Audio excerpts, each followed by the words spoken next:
Yani komisyonun kuruluyor olması gerçekten Kürt meselesinin çatışma dışı yollarla çözümü konusunda önemli bir ivme kazandıracaktır bu sürece. Yine mecliste grubu bulunan siyasi partilerin büyük çoğunluğunun yer alması da toplumsal desteği de hızlandıracağını düşünüyoruz. Ancak bu komisyonun sadece meclisteki parlamenterlerle sınırlı kalmaması gerektiğini, alt komisyonlar kurulduktan sonra oluşturulacak alt komisyonlarla sivil toplum örgütlerinin, meslek örgütlerinin, insan hakları örgütlerinin, baroların bu komisyonla eşgüdümlü bir şekilde çalışması ve özellikle son 40 yıldaki çatışmalı ortamın yaratmış olduğu tablonun giderilmesi, kalıcı bir barışa bu sürecin evrilebilmesi için görev ve misyon yüklenilmesi gerekiyor. Bunu daha önce defalarca İnsan Hakları Derneği olarak biz de bunun çağrısında bulunduk. Birçok sivil toplum örgütleri de komisyonun meclisle sınırlı kalmasının bu sürecin bir ayağını eksik bırakacağını ifade etti. Burada sizin aracılığınızla bir kez daha bu talebimizi dile getirmek istiyoruz. Komisyonun çalışmalarında mutlaka sivil toplum örgütlerinin yer alması gerekiyor. Dilerseniz biraz daha geriye gidelim. Belki barış ve demokratik toplum sürecinde önemli adımlar, önemli eşik aşıldı aslında. Sizler de gözlemci olarak katılmıştınız. Silahları yakma töreninde bulunduğunuz gözlemci olarak izlediniz. Burada nereye denk düşer bu eylem diye sorayım size. Nasıl bir görev ve misyon yükler? O katılımcılardan biri, belki şu an ismini hatırlamıyorum ancak sanırım o eylemde sizlere, insan hakları, hukuk örgütlerine yakılan silahların envanterini içeren bir dosya da teslim edildi. Burada katılımcılardan biri bize sadece bu envanter değil, aynı zamanda demokratikleşme mücadelesinin sorumluluğu da verildi ifadesini kullanmıştı. Evet. Yani Türkiye'de de dünyanın değişik yerlerinde de bu tarz çatışma ortamlarında, bu tarz problemlerde sivil toplum örgütlerine gerçekten çok ciddi anlamda bir rol düşüyor. Bugün İnsan Hakları Derneği'nin aynı zamanda 39. kuruluş yıl dönümü. Bu vesileyle bu mücadelede yaşamını yitiren, barış ve özgürlük mücadelesinde yaşamını yitiren tüm yol arkadaşlarımızı da saygıyla anıyoruz. İnsan Hakları Derneği 39 yıldır aslında Kürt meselesinin demokratik yollarla çözümü konusunda fikir üretmiş, çalışmalar yürütmüş bir örgüt. Birçok diğer sivil toplum örgütleri gibi. İşte bahsettiğiniz 11 Temmuz'daki törende yakılarak imha edilen silahların envanterinin İnsan Hakları Derneği'ne, Özgürlük İçin Hukukçular Derneği'ne ve Türkiye İnsan Hakları Vakfı'na, Türkiye'deki insan hakları mücadelesi yürüten en önemli 3 kuruma teslim edilmesi ayrıca bizim açımızdan bir sorumluluk gerçekten. Çünkü az önce de bahsettiğim gibi birçok çatışma çözümünde sivil toplum örgütleri çatışmanın tarafları arasında olası gelişebilecek tıkanıklıklarda veya sürecin geriye gitmesi durumunda çoğu zaman sorumluluk alarak bu sürecin ilerlemesine veya çatışmalı ortamın yaratmış olduğu tahribatın gerçek boyutunu ortaya konma açısından ciddi sorumluluklar aldı. Biz de bu sorumlulukla hareket ediyoruz ve o en son 11 Temmuz'da imha edilen silahların envanterinin bizlere teslim edilmesinin sembolik olmakla birlikte önümüzdeki süreçte sivil toplumun bu sürece dahil edilmesi, daha fazla çaba göstermesi açısından da önemli bir mesaj olduğunu düşünüyoruz.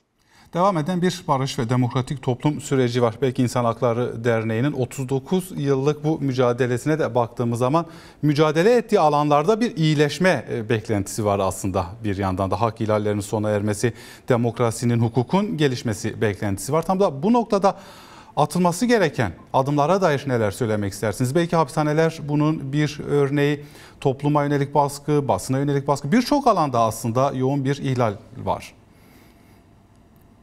Ya şöyle, aslında uzun yıllardır dile getiriyoruz. Türkiye'de Kürt meselesinin çözümsüz bırakılması en temel hakların bile engellenmesine neden oluyor. Türkiye'deki yasal mevzuat, idari pratikler, idari kararların birçoğu Kürtlerin örgütlenme özgürlüğü, düşünce ifade özgürlüğünün önüne birer set koymak üzere geliştirilen devlet politikaları. Ancak bu zamanla Kürtleri de aşarak Türkiye'deki tüm muhaliflere sirayet etmeye başladı. İşte en son Şimdi Cumhuriyet Halk Partisi'ne yönelik gerçekleştirilen, belediye başkanlarına karşı gerçekleştirilen yargı operasyonlarına baktığımızda bunların birçoğunu aslında uzun yıllardır Kürt siyasi hareketine mensup siyasetçilere, belediye başkanlarına uygulandığını biliyoruz. Evet. Bu nedenledir ki Kürt meselesi çözülmeden Türkiye'de demokrasinin içselleştirilemeyeceğini, Türkiye'nin demokratik bir ülke olamayacağını iddia ediyoruz. Ve bu iddiamız da bugün gelinen pratiklerle ispatlanmış durumda. Dediğiniz gibi Türkiye'de çok farklı alanlarda kronik problemler var. Şimdi hasta mahpusların meselesi artık bir insan hakları trajedisine dönmüş durumda. 80 yaşını aşkın, hapishanede tek başına kalamayan insanlar Adli Tıp Kurumu'nun taraflı yaklaşımıyla salt o kişilerin yargılanmış oldukları ceza kanunu maddelerinden dolayı, yani Kürt meselesinden, daha açık ifade edeyim, Kürt meselesiyle ilişkili iddialardan dolayı hapishanede tutuldukları için tahliye edilmiyorlar. Yine Avrupa İnsan Hakları Mahkemesi'nin hem Sayın Öcalan hakkında vermiş olduğu umut hakkı kararı, hem Selahattin Demirtaş ve Figen Yüksekdağ hakkında vermiş olduğu ihlal kararlarını incelediğimizde bu kararların tamamında o ihlal kararlarının kökenine baktığımızda Kürt meselesinin çözümsüzlüğünü görüyoruz. Burada yapılması gerekenler, bazı yasal adımların, yasal değişikliklerin yapılması gerekiyor. Evet, doğru. Ancak Türkiye'nin rahatlayabilmesi için, Kürt meselesinin demokratik yollarla çözülebileceğine yönelik inancın artabilmesi için yasal değişikliğe ihtiyaç olmayan adımlar da var. Avrupa İnsan Hakları Mahkemesi'nin kararlarının uygulanması gerekiyor. Umut hakkı konusunda bir düzenlenme yapılması gerekiyor. Ve işte Kürt siyasi hareketinin temsilcileri, uzun yıllardır hapishanede bulunan Kürt siyasi hareketinin temsilcilerinin bir an önce ahim kararlarını dikkate alınarak serbest bırakılması gerekiyor. Tabii bunlar Kürt meselesini başlı başına çözecek adımlar değil. Sadece ilk adım olarak atılacak ve toplumun bu sürece olan güvenini pekiştirecek adımlar olarak bunları değerlendirebiliriz. Tam da bu noktada Adalet Bakanlığı ile bir görüşmesi oldu DEM Parti İmralı heyetinin. Görüşme sonrası yapılan açıklamada Adalet Bakanlığı'nın sorumluluk üstleneceğini söylediği aktarıldı. Sanırım bu da önemli bir noktaya denk düşüyor. Bu tarz görüşmelerin olması demokratik ülkelerde çok ilginç karşılanmayan gelişmeler. Olması gerekenler bunlar ama son 10 yılda özellikle bütün devlet mekanizmasındaki temsilcilerin, işte yereldeki bir kaymakam ve valiliklerin dahil Kürt siyasi hareketine, sivil toplum örgütlerine kapılarını tamamen kapatmış olduğu bir süreçten geçtiğimiz için evet önemli. Diyalog ve müzakerenin güçlenmesi için önemli.